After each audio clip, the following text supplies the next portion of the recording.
Assalamualaikum warahmatullahi wabarakatuh. Selamat malam rekan-rekan sekalian. Izin memperkenalkan diri terlebih dahulu. Nama saya Arif Kurniawan, berdomisili di Sentul, Kabupaten Bogor.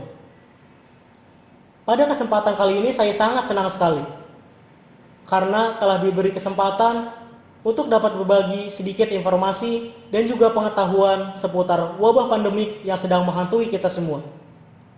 Khususnya sedang menghantui bumi pertiwi yang kita cintai ini.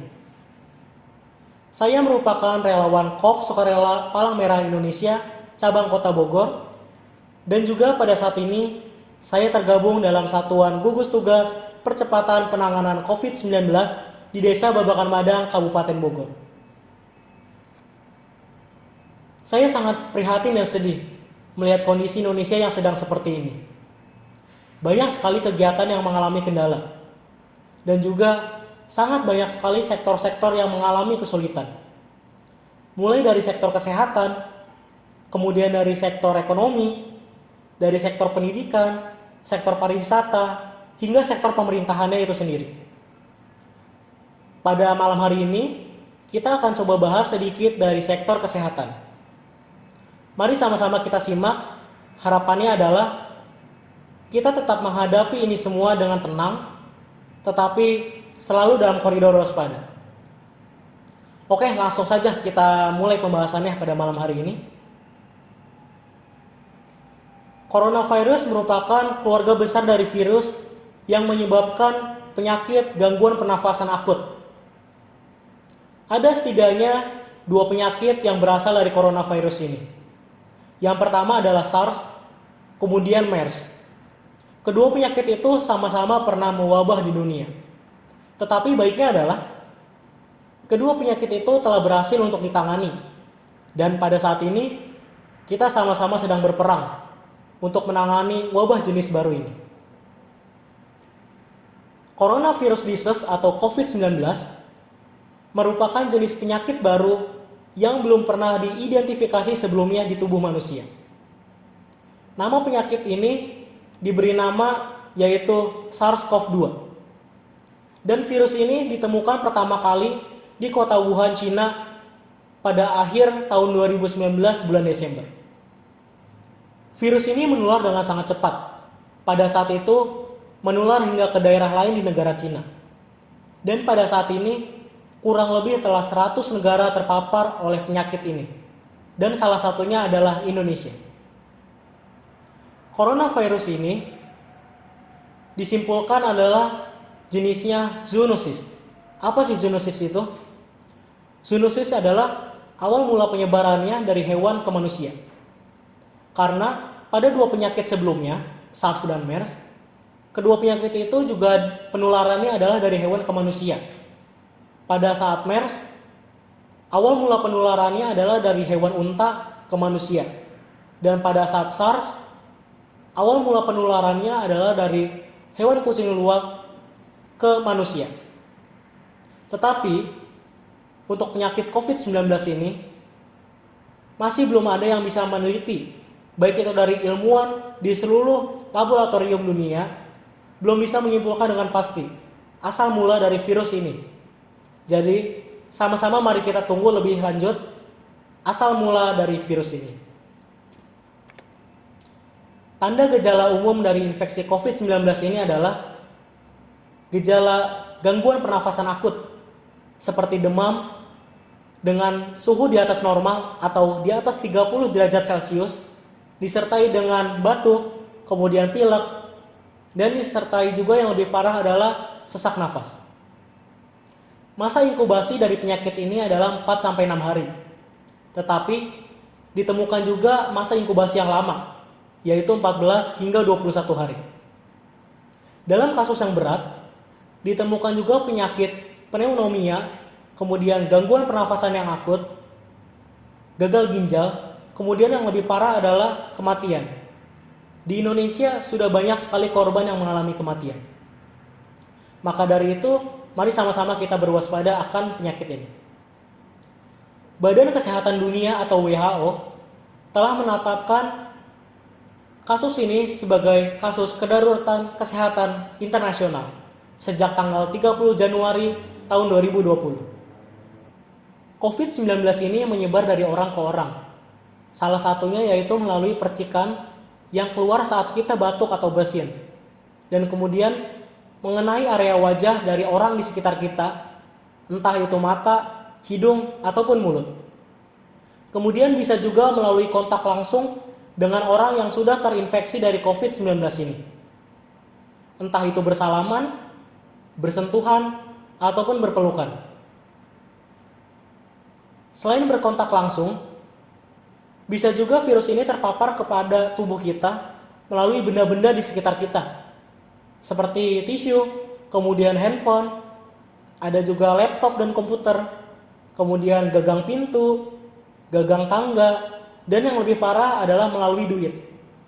Maka dari itu, ketika kita memegang benda-benda tersebut dan kita mengusap area wajah kita seperti mata, hidung, dan mulut, maka sangat mungkin terjadi kita untuk terpapar COVID-19 itu.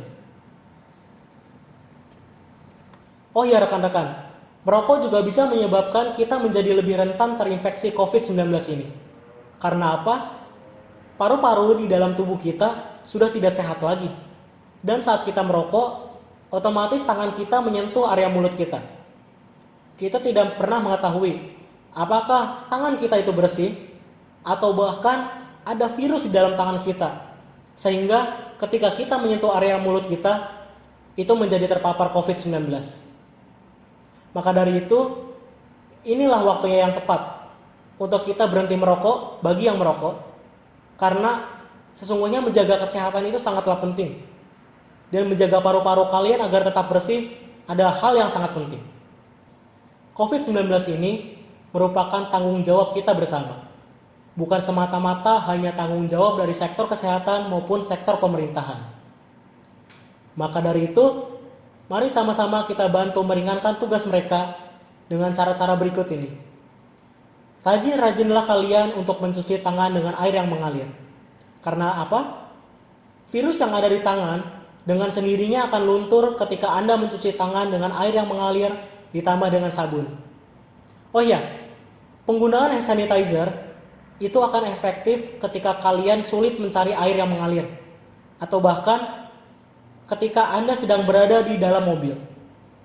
Itu sangat efektif penggunaan hand sanitizer. Tetapi ketika ada air yang mengalir, yang lebih efektif adalah mencuci tangan. Kemudian yang kedua adalah menjaga etika batuk dan bersin. Ketika kalian batuk dan bersin, akan muncul percikan yang keluar dari area mulut kalian. Dan itu akan terpapar ke benda-benda di sekitar kalian. Dan benda tersebut menjadi terkontaminasi virus yang ada di mulut kalian. Banyak orang ketika batuk dan bersin menutup area mulutnya dengan tangan seperti ini. Sebenarnya hal itu adalah hal yang salah. Karena apa? Percikan tersebut akan nempel di tangan kalian. Dan ketika kalian batuk dan bersin, setelahnya kalian jarang sekali untuk melakukan cuci tangan. Jadi setelah batuk, kalian bisa saja memegang duit, kemudian handphone, meja, dan yang lainnya. Otomatis benda mati tersebut akan terpapar virus yang ada di mulut kalian. Maka dari itu, cara yang tepat adalah ketika Anda batuk atau bersin, menutupnya dengan lengan atas kalian, seperti ini. Karena apa? Percikan tersebut sangat minim sekali akan terpapar ke benda-benda di sekitar kalian. Atau bisa juga kalian menggunakan tisu. Menutupnya dengan tisu itu sama saja meminimalisir terjadinya pemaparan di area benda sekitar kalian. Tetapi ingat, tisu yang telah kalian gunakan langsunglah kalian buang ke tempat sampah. Kemudian yang ketiga adalah hindari kontak dengan orang yang sedang sakit. Karena apa? Kita tidak pernah tahu mereka itu terpapar virus apa. Maka dari itu, kita harus menjaga agar kita tidak beresiko untuk terinfeksi COVID-19 ini. Kemudian, hindari area kerumunan. Karena apa? Area kerumunan atau keramaian itu sangat mungkin terjadi adanya penularan COVID-19 ini. Ditambah pada saat ini, pemerintah telah menetapkan pembatasan sosial berskala besar. Maka dari itu, mari sama-sama kita ikuti anjuran pemerintah tersebut. Kemudian jangan lupa, rajinlah bersihkan benda di sekitar kalian dengan disinfektan dengan cara mengelapnya. Seperti meja atau TV di tempat kalian tinggal, itu sering-seringlah kalian lap dengan disinfektan. Karena paling tidak kita telah mencegah terpaparnya benda tersebut dari COVID-19 ini. Mari kita bantu tenaga kesehatan di luar sana, seperti perawat, dokter, dan yang lainnya, dengan mengikuti anjuran kesehatan yang telah ditetapkan pada saat ini. Waktu bertugas mereka sangat panjang, sehingga menyebabkan mereka merasa kelelahan, dan bahkan mereka juga selalu khawatir akan tubuh mereka sendiri. Apakah tubuh mereka terjangkit COVID-19 ataupun tidak. Karena mereka berkontak langsung dengan penderita yang telah terpapar COVID-19 ini. Maka dari itu, ketika tubuh mereka menurun imunnya, mereka juga sangat resiko untuk terpapar COVID-19 itu. Anda juga menjadi lebih rentan ketika Anda telah memiliki penyakit bawaan atau kondisi kesehatan yang buruk. Seperti banyak yang terjadi di Indonesia adalah banyak yang meninggal dunia karena sebelumnya mereka telah memiliki penyakit bawaan seperti diabetes, kemudian ada tekanan darah tinggi, stroke, gangguan pernafasan akut, atau bahkan kanker. Itu semua sangat mungkin terjadi resiko yang lebih besar apabila kalian terpapar dari COVID-19 ini. Semua orang berperan dalam melawan COVID-19 ini. Karena semua orang beresiko untuk dapat terpapar dan menularkan kepada orang lain. COVID-19 ini tidak memandang usia. Usia muda dan orang yang sehat bisa juga terpapar COVID-19 ini. Karena resiko rendah bukan berarti tidak beresiko. Maka dari itu, mari sama-sama kita jaga kesehatan kita. Mari kita lindungi diri kita dan orang di sekitar kita dari COVID-19 ini.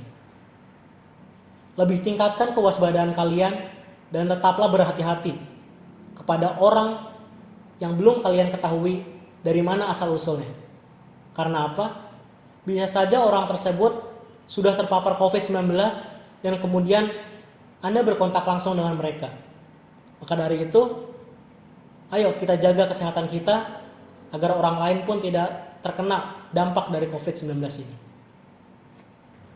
Daya tahan tubuh sangat penting dalam melawan COVID-19 ini. Maka dari itu, mari sama-sama kita tingkatkan imun dan sistem kekebalan tubuh yang ada di dalam diri kita. Karena yang bisa menyelamatkan tubuh kita dari COVID-19 ini adalah daya tahan tubuh kita yang kuat. Berbagai nutrisi yang tepat dan juga diet yang sehat sangat mempengaruhi kesehatan kalian secara menyeluruh. Maka dari itu, mari kita beri tubuh kita dengan asupan vitamin yang mumpuni. Bisa juga dengan memberi makan buah-buahan dan sayur-sayuran yang sehat. Kemudian kurangi penggunaan garam dan gula di makanan kalian. Hingga kurangi makanan-makanan yang mengandung banyak lemak dan minyak. Saat ini di sebagian wilayah Indonesia telah menetapkan pembatasan sosial berskala besar, khususnya di Jabodetabek. Maka dari itu, mari rekan-rekan sekalian, kita ikuti anjuran pemerintah untuk tetap diam di rumah saja. Jangan panik dan tetap berpikir positif saat kalian berada di dalam rumah. Ayo lakukan berbagai aktivitas fisik yang bisa kalian lakukan saat kalian berada di dalam rumah. Dengan salah satunya adalah tetap melakukan olahraga ringan, atau mungkin bisa saja kalian lakukan aktivitas-aktivitas yang tidak biasanya kalian lakukan. Seperti contohnya membersihkan area gudang, membersihkan area-area di belakang lemari kalian, karena pasti di situ sangat banyak sekali kotoran. Maka dari itu, dengan membersihkan tempat-tempat tersebut, kalian bisa membantu pemerintah untuk memutus rantai penyebaran ini. Paling tidak, hidup kalian menjadi lebih bersih dan sehat. Kalian juga bisa menuangkan bakat dan minat kalian selama ada di rumah. Salah satunya yaitu bermain musik, kemudian membaca buku, menulis artikel, atau bahkan menggambar. Tapi ingat, semua itu tetap dilakukan di dalam rumah ya. Dalam keadaan seperti ini, Sangat wajar sekali jika kalian merasa panik dan cemas. Kalian bisa membicarakan perasaan kalian tersebut kepada orang terdekat kalian, atau juga bisa melakukan kegiatan-kegiatan yang positif, agar paling tidak keresahan itu bisa menurun. Jangan terlalu panik, karena kesehatan jiwa kalian juga sangat penting. Mulai saat ini, mari kita pilih dan batasi kegiatan kalian sehari-hari yang biasanya dilakukan untuk dapat mendengar dan melihat berita-berita terkait COVID-19 ini. Melihat berita COVID-19 secara terus-menerus hanya akan menimbulkan kecemasan, dan kecemasan itu hanya akan menurunkan imun di dalam tubuh kalian. Ketika imun di dalam tubuh kalian menurun, maka virus ini akan sangat cepat untuk masuk ke dalam tubuh kalian. Kita harus tetap menjaga jarak dengan orang di sekitar kita. Jaga jarak fisik bukan berarti menjaga jarak sosial. Makanya pada saat ini, social distancing sudah berganti menjadi physical distancing. Kita tetap berjaga jarak dengan orang-orang, tetapi kita tetap berkomunikasi melalui sosial media. Kini, kita coba bahas tentang ODP, PDP, dan orang yang terinfeksi virus COVID-19 ini. ODP adalah singkatan dari orang dalam pemantauan. Seseorang bisa dikategorikan orang dalam pemantauan ketika mereka baru saja berpergian ke wilayah atau daerah yang di sana adalah pusat penyebaran virus COVID-19 ini. Selain itu, berkontak langsung dengan orang yang sudah positif COVID-19 juga bisa dikategorikan ODP. Kalau saya pribadi, beberapa hari yang lalu juga dinyatakan ODP. Karena apa?